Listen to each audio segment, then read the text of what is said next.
SRM Tamil பேராயத்தின் சொல் தமிழா சொல் மாண்புமை பாரிவேந்தர் தலைமையில் பாஜக மாநில தலைவர் அண்ணாமலை, நாம் தமிழர் கட்சி தலைமை ஒருங்கிணைப்பாளர் சீமான் பங்கேற்கும் பிரம்மாண்ட இறுதிச் சுற்று ஏப்ரல் 7 எஸ்ஆர்எம் பல்கலைக்கழகம் காட்டாங்குளத்தூர். இப்போ வக்ஃப் போர்டு பில் இப்போ பார்லிமெண்ட்டில் பாஸ் ஆகிருக்கு. லோக்சபா ராஜ்யசபா ரெண்டுத்துலேயும் பாஸ் பண்ணிட்டாங்க. இப்போ தமிழக அரசாங்கம் மற்றும் மற்ற கட்சிகள் எல்லாமே அதை எதிர்த்து கேஸ் போட போகிறேன்னு ரொம்ப அவசரமாக போய் சுப்ரீம் கோர்ட்லேயே போய் கேஸ் போட போகிற மாதிரி சொல்லியிருக்கிறாங்க. இதனால் என்ன விளைவுகள் ஏற்படும்? அதே போல் இப்போ 2013 காங்கிரஸ் எப்படி இவ்வளோ ஒரு வெகுஜன விரோத சட்டத்தை எப்படி பில்லை பாஸ் பண்ணி இந்த ஒரு பர்டிகுலர் இந்த செக்ஷன் 40 அநியாயம்னு தெரிஞ்சு அது எப்படி இத்தனை வருஷமாக அது கொண்டு வந்தாங்க. அதை எடுக்கிறதுக்கு இப்போ தான் டைம் கிடச்சிதா? அதை பற்றி திரு அமித்ஷா உள்துறை அமைச்சர் ரொம்ப டீட்டெயிலாக சொல்லியிருக்கிறாங்க. இப்போ வழக்கு எப்படின்னா, திமுக நான் பல முறை சொல்லியிருக்கேன்ல, அரசியல் நீங்கள் கற்றுக்கணும்னா நீங்கள் திமுக தானே கற்றுக்கணும். நான் இதை 100 முறை சொல்லியிருக்கேன். அவங்கள மாதிரி ஒரு பியூட்டிஃபுல்லான ஒரு எதிர்கட்சி செயல்பட முடியாது, அவங்கள மாதிரி ஒரு பியூட்டிஃபுல்லாக நெரேட்டிவ் செட் பண்ண முடியாது. இந்த 2 விஷயங்களும் அரசியல் கட்சிகளுக்கான பாலப்பாடம்.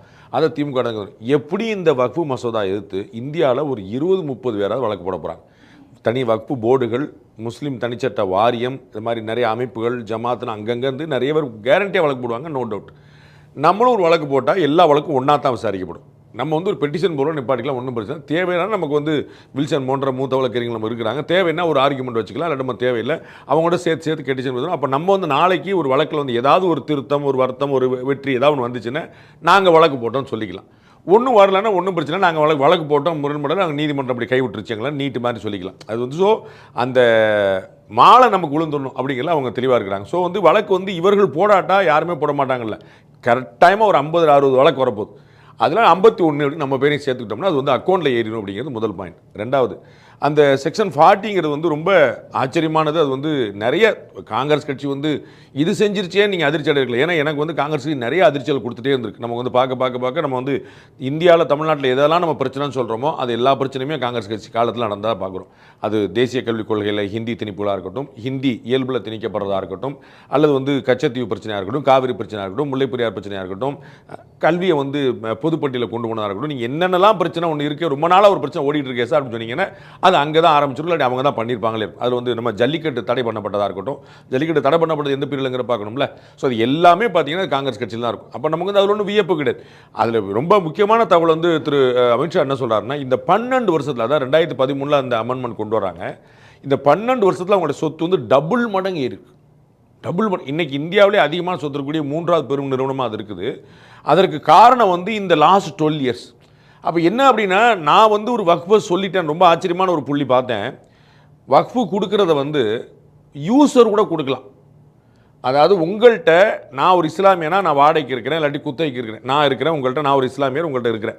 அதை ஒரு 15-20 வருஷம் நான் இருந்துட்டேன், வாடகைக்கு இருக்கிறேன். 15 வருஷம் நான் காலி பண்ணிட்டு போகிறேன். காலி பண்ணிட்டு போகிறதுக்கு பதிலாக நான் 15 வருஷம் இங்கே இருந்தேங்க, நான் இதை வக்ஃபு கொடுத்துறேன்னு சொல்லி சொன்னால் நான் அந்த இடத்துடைய யூசர், பயன்படுத்துகிறவன். அப்போ அதுவும் செல்லுன்னு போய் அந்த அமெண்ட்மெண்ட் நிற்குது. அப்போ ப்ராப்பர்ட்டி ஓனர் வேறு ஆளாக இருக்கிறாங்க. அப்போ இதில் என்ன ஆச்சரியம் பாருங்கள், இந்த வக்ஃபு கொடுக்குறவர் அந்த இடத்தின் உரிமையாளராக இருக்க வேண்டும் இருக்குதுல்ல அவர். இது பாருங்க, தானம் கொடுக்குறவன் ஓனராக இருக்கணும்னு ஒரு கிளாஸ் போட வேண்டி வந்துருச்சு. புரியுங்களா? இது ரொம்ப அடிப்படை, இது ஃபண்டமெண்டலா. இது நீங்கள் எப்படி அவர் லேண்டை கொடுப்பீங்க? அப்போ ஆனால் அப்படி இருக்குதுங்கிறது தான் பெரும்பாலான பிரச்சனை. சார் அது ஏன் லேண்டு அவர் ஆட்டையை போட்டு போயிட்டாருங்கிறது தான் பாதி பஞ்சாயத்து. சரிங்களா? இப்போ வக்ஃபு லேண்டுக்கு பார்த்தீங்கன்னா இது ஏதோ திருச்செந்துறை கோயில் மட்டுமே இல்லை, கேரளாவில் சர்ச்சுகள், யூபியில் யோகி ஆதித்யநாத் சொல்கிறாரு, பிரயாக்ராஜ் அந்த கும்பமேளா நடக்கிற இடமே எங்கள் இடம் சொல்லிட்டாங்க அப்படின்றார். கவர்மெண்ட்டோட இடம் மட்டுமே கிட்டத்தட்ட 21,000 கேஸ் இருக்குது இந்தியா முழுக்க. மானுமெண்ட்ஸ் பூரா அவங்க வச்சுருக்காங்க. எல்லா மானுமெண்ட்ஸும், நினைவு சின்னங்கள் எல்லாமே அரசாங்கத்துடையது. ஏரி, கடல், குளம், மலை, இதெல்லாம் இயற்கை விஷயங்கள். புதையல், உங்கள் வீட்டுக்கு கீழே புதையல் கிடைச்சா அந்த அரசாங்கம் சொந்தம். இதெல்லாம் அடிப்படையில் இருக்கக்கூடிய விஷயம். புதுசாக நீங்கள் சார் ஸ்டெம்பு விழுந்தா போல்டுன்னு சொல்லி தரணுங்களா விஷயம். ஸ்டெம்பு விழுந்தா போல்டுங்கிறது தான் பேசிக்கலாம், அதுக்கப்புறம் தான் மற்ற விஷயங்களே.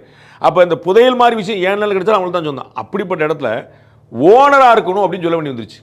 ஒரு ஆள் வக்ஃபு கொடுத்தா அது இப்போ தான் உணர்ந்துருக்குறாங்க, ஓனர் தான் கொடுக்க முடியும் அப்படின்னு. அதுக்கப்புறம் இன்னொன்று கொடுத்தாங்க, 5 வருஷமாவது முஸ்லீமாக ப்ராக்டிஸ் பண்ணியிருக்கணும், இஸ்லாமியர் அல்லாத கொடுத்தான்னு சொல்லிடுறாங்க. அவர் எனக்கு கொடுத்தாருன்னு சொல்லிடுறாங்க. அப்போ அவர் எப்படிங்க உங்களுக்கு கொடுப்பார் அப்படின்னா, அதெல்லாம் கிடையாது, கொடுத்தாருங்க, நாங்கள் வக்ஃபு சொல்கிறோம்.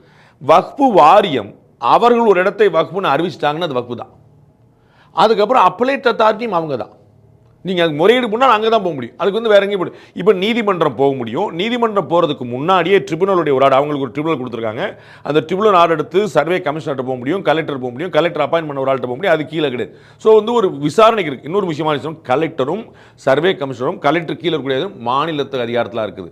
நரேந்திர மோடி கோயம்புத்தூர் கலெக்டருக்கு ஃபோன் பண்ணி எப்பா அந்த இது வந்து வக்ஃபு கிடையாது மாற்றின்னு சொல்ல முடியாது.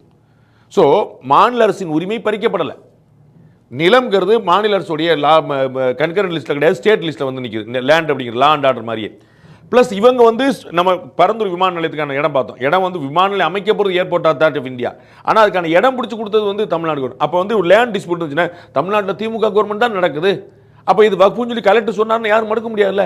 அப்போ நம்ம ஒரு நியாயமான விசாரணைக்கு போகணும். விசாரணைக்கே வாய்ப்பு இல்லாமல் நடந்து விசாரணைக்கு போகுது, அவ்வளோதான். அப்போ வந்து இதில் வந்து ஒரு டிரான்ஸ்பரன்சியை கொண்டு வந்திருக்காங்கன்னு பார்க்குறமே தவிர ஒரு சார்பாக கொண்டு வரல. ஹிந்துக்களுக்கு இந்த இடம் போகணும், இந்த இடத்த வந்து வேற பயன்பாட்டுக்கு வச்சு போகணும், ஒன்றுமே கிடையாது. ஒரு சின்ன உதாரணம் மட்டும் சொல்ல, இதில் நம்ம கபாலீஸ்வரர் கோயிலுடைய வருமானத்திலிருந்து மட்டும் ஒரு கல்லூரி திறந்திருக்காங்க முதலமைச்சருடைய குளத்தூர் தொகுதியில். அந்த கல்லூரி அமைக்கப்பட்டிருக்கு இந்து சமய அறநிலைத்துறையால் இல்லை, கபாலீஸ்வரர் கோயிலால். அந்த ஃபண்டு அதை எடுத்துட்டு பயன்படுத்திட்டு அதை வந்து சட்டவிரோதமாக அதற்கான அனுமதி கிடையாது, அதை போய் படிச்சுட்டு இப்போ வந்து இன்னொரு 7-8 கல்லூரி ஆரம்பிக்க போகிறாங்க, அதுக்கு தடை பண்ணி வச்சிருக்காங்க. அது ஒரு ஓரமாக நிற்கட்டும். அப்போ இந்த கல்லூரியை வந்து ஒரு கோவிலுடைய நிதியை வச்சு ஒரு கல்லூரி துவக்கியிருக்காங்க. அப்போ யோசிங்க, இந்தியா முழுக்க இருக்கக்கூடிய வக்ஃபு நிதி மூலமாக, வக்ஃபுடைய வருமானத்தின் மூலமாக, லேண்டு மூலமாக, கடை மூலமாக எவ்வளோ கல்லூரிகள், எவ்வளோ பல்கலைக்கழகங்கள், எவ்வளோ பள்ளிகள் அந்த பிள்ளைகளுடைய படிப்பு. நான் இஸ்லாமியர்களுக்கே வச்சுக்கோங்க, உருது பள்ளியே வச்சுக்கோங்க இஸ்லாமியர். அப்போ அந்த பிள்ளைகள் வந்து இப்போ சச்சார் கமிட்டி சொல்லுது இந்தியாவிலே ரொம்ப கம்மியான பள்ளிக்கல்வி, உள்ளிலே கம்மியான உயர்கல்வி போகிறது வந்து இஸ்லாமிய சமுதாயம் இருக்குது. அப்போ அவங்களுக்கு எவ்வளோ பெரிய வாய்ப்பை திறந்து கொடுக்கலாம். 120 கோடி 150 கோடி தான் மொத்த வருமானம் வந்து நிற்குது. 1000 கோடி வருமானம் வந்து நிற்குது. நான் சொன்னேன் ஒரு கோயிலோடையிலேருந்து ஒரு கல்லூரியை நடத்த முடியும். நம்ம பார்த்துருக்கோம் பழனி கல்லூரியில், பழனி கோயில் சார்பாக ஒரு கல்லூரி நடக்குதுங்க. பழனியோடைய கோயில் வருமானத்துலேருந்து மட்டும் ஒரு கல்லூரி நடக்குது. அப்போ ஒரே ஒரு கோயில் வந்து ஒரு கல்லூரி நடத்த முடியும்னா இது வந்து மசூதிக்கு சம்மந்தம் கிடையாது. இன்னொரு விஷயம், இது எங்கேயுமே வழிபாட்டு உரிமையை தலையிடலை. இப்போ என்ன பெரிய பிரச்சனை எல்லாரும் கிளப்புறாங்கன்னா இஸ்லாமியர் அல்லாதவர் எப்படி உள்ள வரலாம், இதான் வந்து பிரதானமான ஒரு கேள்வி. மற்ற எதுவுமே பாயிண்ட்டுக்கே போக மாட்டாங்க. நம்ம அண்ணன் புசியானத்தில் ரொம்ப பயங்கரமான ஒரு கான்வர்சேஷன் நடந்துச்சு சொன்னாங்க. இந்த மாதிரி அண்ணே ஒரு பாயிண்ட் சொல்லுங்கண்ணே, ஒரு பாயிண்ட் சொல்லுங்கண்ணே, என்ன பிரச்சனைக்காக இருக்கிறீங்கன்னு அவர் அதாங்க பாயிண்ட் போட சொன்னாங்க. அது ஒரு என்ன பிரச்சனைனா ஹிந்துக்கள் அல்லாதவர் உள்ள வரலாம் அப்படிங்கிற ஒரு பாயிண்ட்டை தவிர அவர்கள் எதிர்ப்பதற்கே பாயிண்ட் கிடையாது. இஸ்லாமிய பெண்களுக்கு உரிமை, இஸ்லாமிய விதவைகளுக்கு, தாய்களுக்கு, மகள்களுக்கு, மனைவிகளுக்கு, வாரிசுகளுக்கு, பெண் வாரிசுகளுக்கு அவங்களுக்குலாம் இல்லாமல் இருந்துச்சு. அவங்கள மெம்பர்ஷிப்பாக சேர்க்கணும்னு சொல்லியிருக்காங்க. சுயவிது குழுக்களுக்கு பெண்களுக்கு கொடுங்கன்னு சொல்லி சொல்லியிருக்காங்க. வாரிசுகளில் பெண்கள் இருந்தால் அவங்கள்ட்டையும் கேட்கணும்னு சொல்லியிருக்காங்க. இப்போ வந்து ஒரு இஸ்லாமியர் கொடுக்குறாருன்னா அது அவர் மட்டும் கொடுத்துட்டு போட முடியாது. நம்ம இந்துக்கள் சட்டத்தில் வந்து அவங்க வந்து சொத்துல வாரிசு பெண்கள்ட்டையும் சேர்த்து வாங்கணும் என்ஓசி. நீங்கள் வந்து பெண்கள்கிட்ட வாங்க வேண்டாம்னு கணக்கு இருந்துச்சு. அப்போ அது வந்து இயற்கைக்கு விரோதமாக இருக்குல்ல, பெண்கள் ஆண் பெண் சம்பந்தம். இதை மாதிரியான டிரான்ஸ்பரன்சி தான் கொடுத்துருக்காங்க, வேறு எதுவுமே கொடுக்கல. முக்கியமான விஷயம், இது வழிபாட்டு உரிமையில் தலையிடலை, மதத்தில் தலையிடலை, சொத்து நிர்வாகத்தில் மட்டும்தான் நிற்குது. அதனால தான் இஸ்லாமியர் அல்லாதவரும் போட்டு நிற்கிறாங்க. சொத்து நிர்வாகங்கிறது ஒரு பாடி, கவர்னிங் பாடி மட்டும்தான். அதில் மதத்துக்குள்ளே எந்த வேலையுமே கிடையாது. அதே தான் அறநிலைத்துறைக்கும். ஆனால் அறநிலைத்துறையில் வந்து மதத்துலையும் தலையிடுறாங்கிறத நம்ம வந்து அடிஷனலாக பார்த்துக்கணும்.